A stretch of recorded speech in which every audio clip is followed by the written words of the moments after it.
Hello everyone, welcome back to another one of my video. আশা কৰোঁ আপোনালোক সকলো ভালে আছে। বৰষুণ এইকেইদিন নেৰানেপেৰাকৈ দি আছে ইয়াত। আপোনালোকৰ ঠাইতো নিশ্চয় দি আছে আৰু এতিয়া বাৰিষা খেতি পথাৰৰ সময়। আপোনালোকৰ তাত চাগে খেতি পথাৰ আৰম্ভ কৰিছে আৰু লাহে লাহে চাগে। আৰু বৰষুণ বতৰ বুলি অকণমান শুলো কিমানো আৰু পঢ়া শুনাতে লাগি থাকিম। বৰষুণৰ বতৰৰ পাছত অলপ শুই ল'লোঁ। অকণমান লাহেকৈহে উঠিছোঁ, উঠি কৰি যিখিনি কৰিবলগীয়া মুখ চুখ ধুই কৰি ভৰি চুই ধুই কৰি আৰু পানী চানী খাই কৰি বৰষুণটো অকণমান চালোঁ ইফালে ইফালে। তাৰপিছত পঢ়া টেবুললৈ বুলি আহিলোঁ। পঢ়া টেবুলত সদায় আগৰ নিচিনাকৈয়ে কাৰেণ্ট এফেয়াৰটো সদায় আপডেট হৈ থাকিবলৈ চাওঁ। বেলেগ পঢ়াটো কম হ'লেও কাৰেণ্ট এফেয়াৰটো চাবলৈ চেষ্টা কৰোঁ। সেই কাৰেণ্ট এফেয়াৰ ক্লাছটোৱে কৰি আছোঁ মই এতিয়া, আৰু এইটো শেষলৈ কৈ দিম বাৰু দুটামান পইণ্ট আপোনালোকলৈ। আপোনালোকে এই পইণ্টকেইটা অকণমান চাব, ক'ৰবাত মিছ হৈ থাকি যাবও পাৰে আপোনালোকৰ, সেইকেইটাও অলপ সোঁৱৰাই ল'ব। আৰু APSC অলৰেডি এডমিট কাৰ্ড দিলে, আপোনালোকে গম পাইছে। ডাউনলোড কৰা নাই যদি কোনোবাই ডাউনলোড কৰি ল'ব।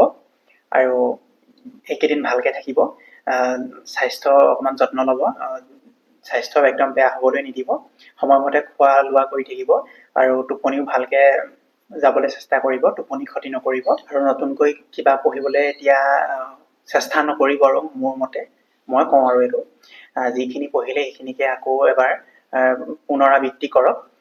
অসমৰ পাৰ্টখিনি অকণমান ভালদৰে আকৌ এবাৰ সোঁৱৰাই ল'ব।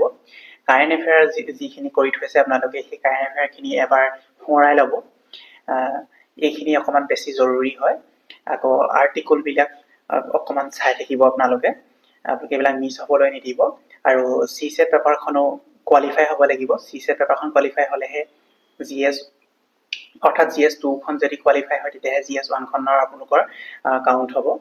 সেইকাৰণে CSETও আপোনালোকে কৰি থাকিবলৈ চেষ্টা কৰিব, অৰ্থাৎ মেথছো কৰি থাকিব, ৰিজনিঙো কৰি থাকিব, আৰু ইংলিছো কৰি থাকিব। আৰু ক্লাছটো আধা যাওঁতেই কি বুলি কয়, ব্ৰেকফাষ্ট বুলিবলৈতো নায়েই আজি, তেওঁ মানে সময় পাৰ হৈ গ'ল আৰু এইবিলাক। সেইকাৰণে লাঞ্চেই হৈ গ'ল। আৰু মানে ঠাণ্ডা ভাত আছিলে, ঠাণ্ডা ভাতখিনি বুট মগু এইবিলাক তিয়াই থোৱা আছিলে ৰাতিটো, সেইবিলাক ভাজি পানি তাৰপিছত ঠাণ্ডা ভাতখিনি তাতে দি দিলোঁ, মানে ফ্ৰাইড ৰাইচ টাইপৰ হৈ গ'ল। আৰু এইফালে আকৌ বুট মগু এইবিলাক বিলাহী পিঁয়াজ চিয়াজ কাটি পানি সেইটো এটা চালাড টাইপত মানে হেৰি কৰি ল'লোঁ। আৰু এনেকেই এইটো লাঞ্চে ব্ৰেকফাষ্ট চব একেলগে হৈ গ'ল। আৰু এইখিনি খাই কৰি মই ক্লাছটো আকৌ কণ্টিনিউ কৰিলোঁ। মুঠতে কাৰেণ্ট এফেয়াৰ ক্লাছটো শেষ কৰি লত 2:30মান বাজিলে। আৰু সেইদিনাখন দিনত অকল কাৰেণ্ট এফেয়াৰ ক্লাছটো কৰাই হ'ল, মানে উঠাটো দেৰি হৈ দিলে, মানে 8টা বাজি গ'ল আৰু মানে উঠোতে। তাৰপিছত সেয়া উঠি কৰি উঠাটো দেৰি হৈ গ'ল যে, সেইকাৰণে ক্লাছটো এইফালে দেৰি হৈ গ'ল শেষ কৰোঁতে। তাৰপিছত এইফালে অকণমান ৰেষ্ট কৰি পানি সন্ধিয়া বজাৰলৈ বুলি ওলাই গ'লোঁ। বজাৰ মানে ওচৰ বজাৰলৈ গ'লোঁ, মাছৰ বজাৰলৈ। মাছ আনিলোগৈ। তাৰপিছত এইফালে ৰাতিলৈ সৰিয়হ নহয়, এইটো তিলৰ লগত মাছ ৰান্ধিলোঁ। কেনেকৈ ৰান্ধিলোঁ এইবিলাক দেখাম বাৰু। তাৰপিছত এইফালে সন্ধিয়া আকৌ চাহকাপ লৈ লৈছোঁ, মানে আৰু এতিয়া মই সন্ধিয়া এইটো চাহকাপৰ সৈতে CSET প্ৰেক্টিচ কৰিব লৈছোঁ। CSETৰ মানে অকল মেথছটোহে প্ৰেক্টিচ কৰিব লৈছোঁ। মই ৰিজনিং কেতিয়াও প্ৰেক্টিচ নকৰোঁ, মানে ভাল নাপাওঁ, কিয় ভাল নাপাওঁ নাজানো।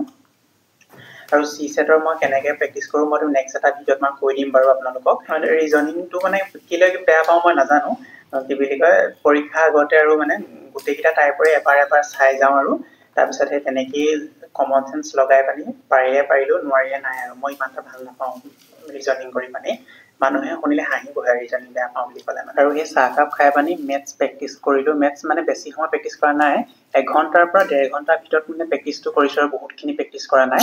আৰু সেই প্ৰেক্টিচ কৰাৰ পিছত মানে ভাত বনাবলৈ গ'লোঁ। আৰু মানে কি বুলি কয়, মাছ চাছ বনাবলগীয়া হ'লে মানে মোৰ অকণমান পঢ়াটো সোনকালে সামৰিলোঁ, মানে 8টাৰ আগত সামৰিবলৈ চেষ্টা কৰোঁ, নহ'লে এইফালে খোৱাটো দেৰি হৈ যায় যে। এইফালে খোৱা যদি দেৰি হৈ যায় নহয়, আকৌ উঠাটো দেৰি হৈ যায়। সেইকাৰণে মানে এইবিলাক সদায় সময়মতে কৰিবলৈ চেষ্টা কৰিব লাগে।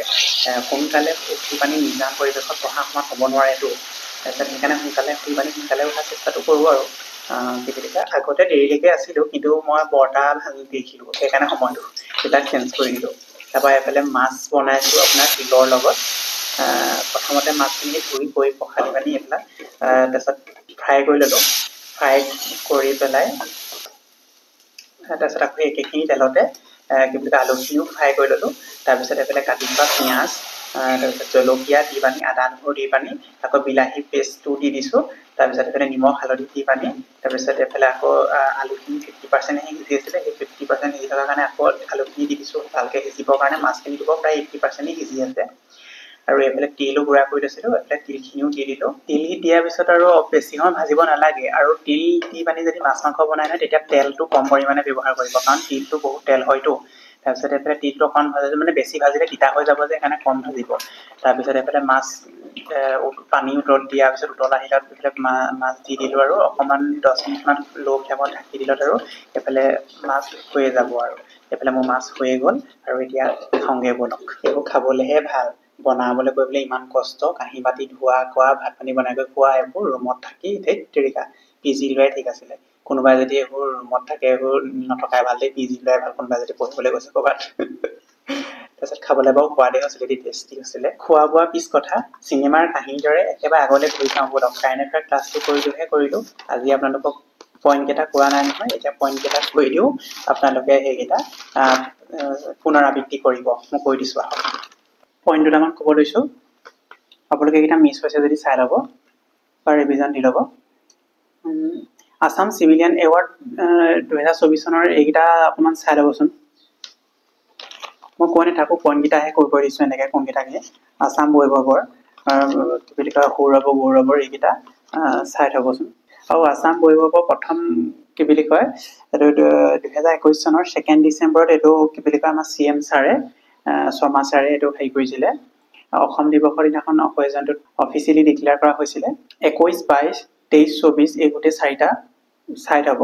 আৰু আপোনালোকে আছাম ছেটৰ ওপৰত অকণমান চাবচোন, যিবিলাক বস্তু অলপ বেছি বিতৰ্ক হয় সেইবিলাক বস্তু অকণমান চাব। আছাম ছেটৰ ওপৰত অকণমান বিতৰ্ক এটা হৈছিলে, সেইটো চাই থ'বচোন।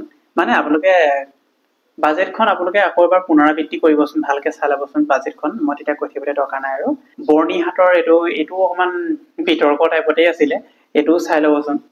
বৰ্ণিহাট আমাৰ মেঘালয়ৰ। মানে আপোনালোকে বাজেটখন কি বুলি কয়, আকৌ এবাৰ ৰিভিজন দি ল'ব দেই। আৰু এতিয়া যিবিলাক বেছি স্কিমবিলাক ওলাই আছে সেইবিলাকতো আপোনালোকে চাইয়ে আছে বাৰু। মই আজি বেছি কৈ থকা নাই, মোৰ মানে গাটো অকণ ভাল নহয়। হ'ব, এইকেইটা নকওঁ, এইকেইটা জানে বাৰু। নেক্সট এটা ভিডিঅ'ত লগ পাম। আজিলৈ আহিছোঁ, থেংক ইউ।